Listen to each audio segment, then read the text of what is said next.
Hello, and welcome to Tuneful Talk. This is Luisa and Candace. This podcast is devoted to discussing topics relevant to both music educators and music therapists. For more resources and podcasts, please visit our website, tunefultalk.weebly.com. Hope you enjoy. Welcome to episode 1 of Tuneful Talk. Woo. In this episode, we are going to compare music therapy and music education. So we wanted to start here because the goals of this podcast are to draw connections between music education and music therapy and inspire further dialogue between music educators and therapists to inform and strengthen each other. As Louisa and I talked in the previous episode, when we were teaching, we saw a growing need for this dialogue. Yeah, and I think this need for this became obvious to me when teachers were expected to not only teach curriculum, but to also address the social and emotional needs of students, and I honestly felt like underprepared for this task. I had a similar experience, and the desire to learn more about how to address these needs played a big role in inspiring both of us to continue our education. We're currently both in grad school. I'm working on my doctorate in music education. And I'm working on my master's in music therapy. These degrees are certainly taking us on different career paths, but we also have some great opportunities to keep learning from each other. Yeah, so we are lucky enough to be roommates. Or unlucky enough. Hey. And we can geek out and discuss what we are learning and reading about. So we would like to share it all with you because we believe these two professions can help inform each other. Yes, just as we are collaborating on this podcast, we hope that other music educators and music therapists can collaborate to better serve their students and clients. So we wanted to start with this comparison of music therapy and music education, because even within the field of music, there are some misunderstandings about what these professions entail. Absolutely. And I think a great place for us to start may be music therapy, because this is a relatively new field of study. Mm-hmm. And as a growing number of school districts are contracting music therapists, it is becoming more likely that music teachers will encounter a music therapist at their school. And sometimes there seems to be a fear that the music therapist will take over the job of the music teacher or tell the music teacher what to do. And that just really isn't the case. No, it's not. I promise. So this is not the role of a music therapist. And a music therapist is working to assess the emotional well-being, physical health, social functioning, communication abilities, and cognitive skills through musical responses specific to the client's environment and population. So Louisa, before we get into the specific role of the music therapist, tell us a little bit about what is music therapy and how did it get started? So the positive impact of music has been discussed and recorded since Aristotle and Plato. Absolutely, yes. Our listeners may be familiar with some well-known quotes from these two philosophers discussing the effects of music. For example, it was Plato that said, "Music and rhythm find their way into the secret places of the soul." Doesn't that just make you feel good? It makes me all warm and fuzzy inside. But the music therapy discipline, as we know it today, first started after World War I and II. When soldiers came home suffering from physical and emotional trauma, all sorts of musicians would go to hospitals to play for the veterans, and soon doctors and nurses noticed the patient's emotional and physical responses to the music, so they began requesting more musicians to be hired and for them to receive prior training to working with patients. So this spurred the first music therapy program at Michigan State University in 1944. So it sounds like this was pretty much the beginning of music therapy as a recognized profession. Yeah, so that's when it was first seen as a healthcare profession. So we're little babies compared to the other healthcare professions. Yeah, just starting off. How would you describe this profession today? Well, according to the American Music Therapy Association, music therapy is the clinical and evidence-based use of music interventions to accomplish individualized goals within a therapeutic relationship by a credentialed professional who has completed an approved music therapy program. So, wow, there's a lot in that description. Let's break down this definition. What does it mean by clinical and evidence-based use of music interventions? So it just means the musical methods we use when working with our clients are backed up and proven effective by research. For example, we have 2 major professional journals that publish current methods and research. The Journal of Music Therapy is our main research journal, and the Music Therapy Perspectives is our clinical practice journal. Well, this definition also mentions a therapeutic relationship. What do you think the difference is between a therapeutic relationship versus an academic relationship? So the first thing that comes to mind is music therapists do not assign grades or enforce classroom discipline, which may have an effect on the relationship. As a therapist, I will not assign a grade to the client, and there is no punitive discipline. For example, I'm not going to keep a client from recess because they didn't want to participate in therapy that day. A therapist also focuses on the goals of the individual rather than the group as a whole, so the relationship can be closer and maybe more trusting since we're focused on the individual child's needs.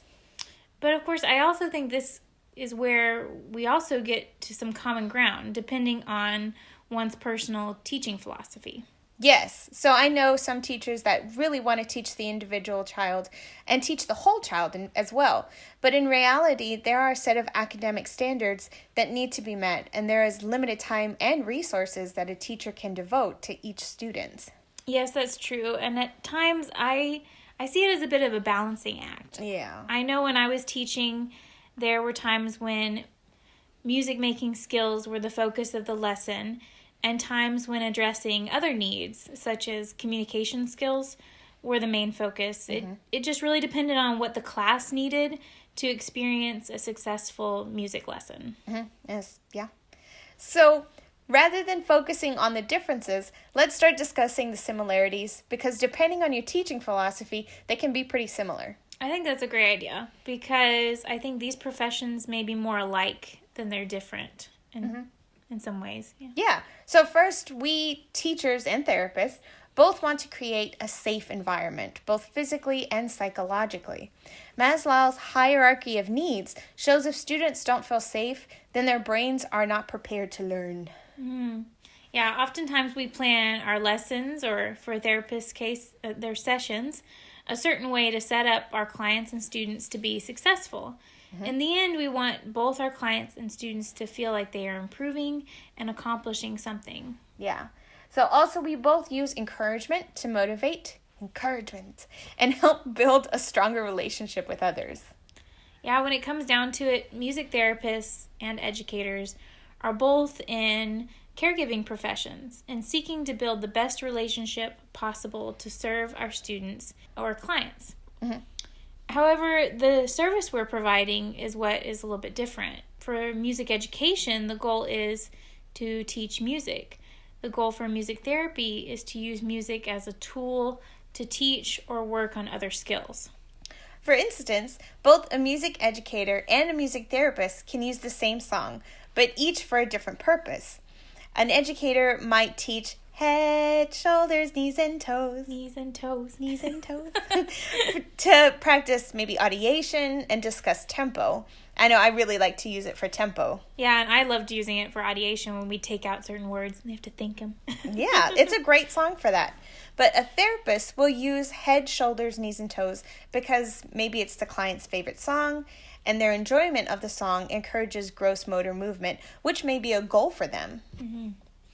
Yeah, it makes me think of how one of our professors mentions that nobody owns the use of music, meaning that no single profession has sole rights to the use of music as a tool or a means of expression. Yeah, we are all musicians, and we should all share our skills and what music has to offer. So if you want to contact your local music therapist and take your choir to a memory care facility to spread the joy of music or play for children in a hospital, that's great. Go do it. But it's important to remember that it is still not music therapy, because music therapy can only be given by a credentialed professional who has completed an approved music therapy program. So what are the credentials required of a music therapist? So therapists, just like teachers, are required to sit for a board certification exam. Just like music teachers aren't just musicians, they are also teachers, and as a part of their education have completed a teacher preparation program. We therapists aren't just musicians, but also therapists who have completed an approved music therapy program that includes 1,200 hours of clinical training. That sounds somewhat analogous to student teaching. Where does the clinical training take place? And are there different settings that it's preparing therapists for? So we have 4 semesters of clinical training, which we call practicum. Then we complete a 6 to 9 month internship. For practicum, we visit 4 different sites that have a board-certified music therapist, and these may include hospital settings, schools, juvenile detention centers, memory care facilities, and private practices. The locations are determined by what is available in our area, and the program also considers the student's population preference, as well as the need for various experiences. Internship is a little bit different. We apply to different locations like a job, and since we apply, we are choosing where we want to intern, and this may or may not be in the same state as our school. Any idea where you would like to intern yet, Luisa? That's a future me problem. So right now, every semester, I've been learning about another population that I would like to work with. So as of right now, no, because I want it all. Well, for your first year in the music therapy program, I think that's a great place to be. So now that we've compared these 2 professions, many of our listeners may be wondering, how can we as music therapists and educators effectively collaborate to support our students and our clients? And Luisa and I have thought up 3 main ways to support this collaboration. In addition, of course, to listening to Tuneful Talk. Well, of course. You have to. So, number 1, if there is a music therapist working in your district, you can exchange contact information to open the line of communication. This way, if questions do come up, you can share ideas and strategies for working with students. Yeah, I really think this is similar, pretty much exactly the same as the way teachers work with other intervention teachers on campus. Yeah, it can be a very similar relationship. 2, be open to classroom visits. A therapist might request to visit your classroom when you have students with special needs, and music therapy is part of their individualized education plan. Sometimes therapists need to observe the client in a classroom setting in order to assess their needs.